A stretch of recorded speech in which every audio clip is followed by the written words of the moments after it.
గుంటూరు జిల్లా మంగళగిరిలో మంత్రి నారా లోకేష్ పర్యటించారు. ఆత్మకూరులో ఏఎల్పీ చర్చిని నూతనంగా నిర్మించారు. ఈ చర్చిని మత పెద్దలతో కలిసి లోకేష్ ప్రారంభించారు. లూథరన్ చర్చ్ ప్రతిష్ఠ మహోత్సవాన్ని పురస్కరించుకొని మొక్కను నాటారు. ఈ సందర్భంగా చర్చ్ పాస్టర్లు ప్రత్యేక ప్రార్థనలు నిర్వహించారు.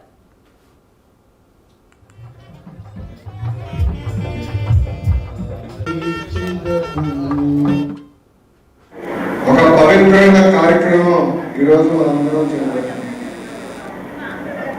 వాస్తవంగా విజయ్ గారి తర్వాత మాట్లాడడం చాలా కష్టమైన పని, కానీ నా వంతు నేను ప్రయత్నిస్తున్నాను. ఎవరు ఊహించిన విధంగా మన మందిరాన్ని పునర్నిర్మాణం చేసుకుంటాం. నేను ఎన్నోసార్లు మన గ్రామానికి వచ్చిన, చర్చికి వచ్చిన, గుడికి వెళ్ళినా ఒకటే చెప్తాం, దేవుడు మనకి పరీక్షలు పెడతాడు. ఒక్కొక్క కుటుంబానికి ఒక్కొక్క రకమైన పరీక్ష పెడతాడు. కానీ ఆ పరీక్ష చేయించే శక్తి కూడా దేవుడు మనకి ఇస్తాం జరుగుతుంది.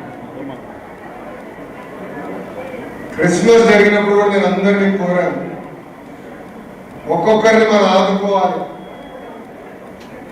మన ఇంటి పక్కన ఉన్నవారిని మనం ఆదుకుందాం, మన వీధిలో ఉన్నవారిని ఆదుకుందాం. మనకి ఇంకెక్కువ శక్తి ఉంటే మన గ్రామంలో ఉన్న వారిని ఆదుకుని వాళ్ళకి అండగా నిలబడాల్సిన బాధ్యత మనందరిపై ఉందని ఆనాడు చూశాను. దేవుడు అలానే నాకు అవకాశం ఇచ్చాడు.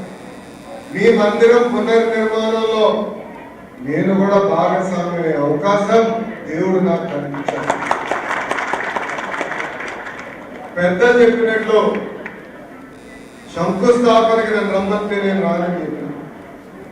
ఆనాడు కండిషన్ పెట్టిన, సంవత్సరం లోపల పూర్తి చేస్తేనే రిబ్బన్ కట్టింగ్ నేను వస్తాను.